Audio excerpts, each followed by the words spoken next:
Hi எல்லாருக்கும் வணக்கம். நம்ம டெக்னிக்கல் சிவில் தமிழ் இன்னைக்கு எதை பற்றி பார்க்க போகிறோம் அப்படின்னா ஒரு ப்ராஜெக்ட் சைட்டில் இருந்தால் பேசிகிட்டு இருக்கோம். இந்த இடத்துல வந்து இன்டர்லாக்கிங் பிளாக்ஸ் வச்சு நம்ம பண்ணிகிட்டு இருக்கோம். இந்த சைட்டில் ஃபர்ஸ்ட் ஃப்ளோரோட லிண்டல் லெவலில் இருக்குது. அதனால் இன்டர்லாக் பிளாக்ஸில் உண்மையாலுமே எந்தெந்த இடத்துல நமக்கு வந்து காஸ்ட் கட்டிங் நடக்கும், ஸோ ப்ராக்டிக்கலாக அது எப்படிலாம் நம்மளால் காஸ்ட் கட்டிங் ஒரிஜினலாக பண்ண முடியுமா முடியாதா அப்படிங்கிறத எங்களோட அனுபவத்திலேருந்து என்ன கற்றுக்கிட்டோம் அப்படிங்கிறத நான் சொல்ல போகிறேன் உங்களுக்கு.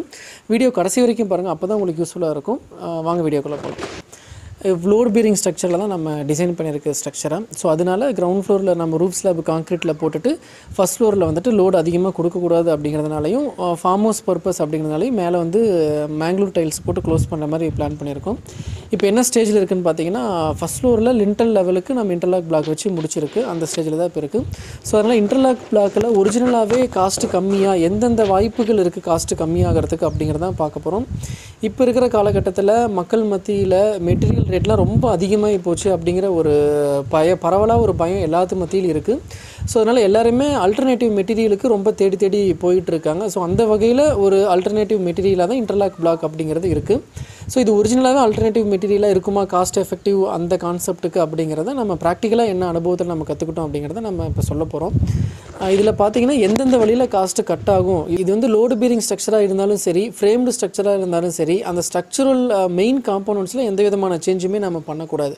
ஃபார் எக்ஸாம்பிள் ஃப்ரேம்டு ஸ்ட்ரக்சர் எடுத்துக்கோங்க. கீழே ஃபுட்டிங்லேருந்து மேலே ரூஃப் ஸ்லாப் வரைக்கும் நம்ம அதை வந்து சேஞ்சஸ் பண்ண போகிறதே கிடையாது, பண்ணவும் கூடாது. காஸ்ட் எஃபெக்டிவாக பண்ணணும் அப்படிங்கிறதுக்காக நம்ம எங்கே காஸ்ட் எஃபெக்டிவாக போகலாம் அப்படின்னா, நம்ம ரூம் தடுக்கிற அந்த பிளாக்ஸுக்கு தான் நம்ம காஸ்ட் எஃபெக்டிவாக போக முடியும். ஸோ அதுக்காக உருவாக்கப்பட்டதான் இந்த இன்டர்லாக் பிளாக்ஸ் அப்படிங்கிற ஒன்று. அதுக்காக நிறையா மெத்தட் இருக்குது.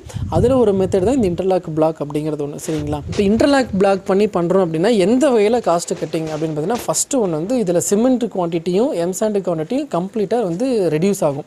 அது எந்த மாதிரி ரெடியூஸ் ஆகுன்னு பார்த்தீங்கன்னா, ஒரு பிளாக்கு இன்னொரு பிளாக்கு நடுவில் நம்ம நார்மல் ரெட் பிரிக் வச்சு பண்ணும்போது நடுவில் வந்து சிமெண்ட் மார்ட்டர் வச்சு நம்ம பேக் பண்ணுவோம். அந்த பேக்கிங் வந்து இதில் கிடையாது. இது வந்து இன்டர்லாக்கிங் மாதிரி லாக் ஆகிடும். ஒரு பிளாக்கு இன்னொரு பிளாக்கு லாக் ஆகிறதுனால நடுவில் வந்து மார்ட்டர் போட போகிறது தேவையில்லை.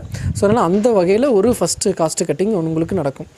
ஸோ அடுத்தது காஸ்ட் கட்டிங் எங்கே அப்படின்னு பார்த்தீங்கன்னா, என்டையராக பில்டிங் ஃபுல்லாக பூச்சி வேலை நம்ம இதில் பண்ணணும் அப்படிங்கிற அவசியம் கிடையாது.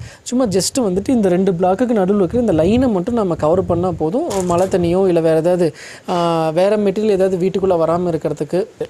ஸோ ஒரு பிளாக்குக்கு இன்னொரு பிளாக்குக்கு நடுவில் சிமெண்ட் பேஸ்ட் வச்சு நம்ம கம்ப்ளீட்டாக கவர் பண்ணிட்டா போதுமானது. சரிங்களா?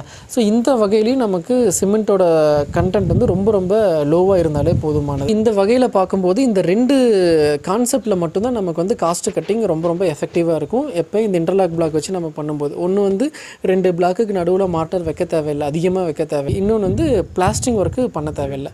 இந்த ரெண்டு வகையில் மட்டும்தான் நமக்கு வந்து காஸ்ட் எஃபெக்டிவாக இருக்கும்.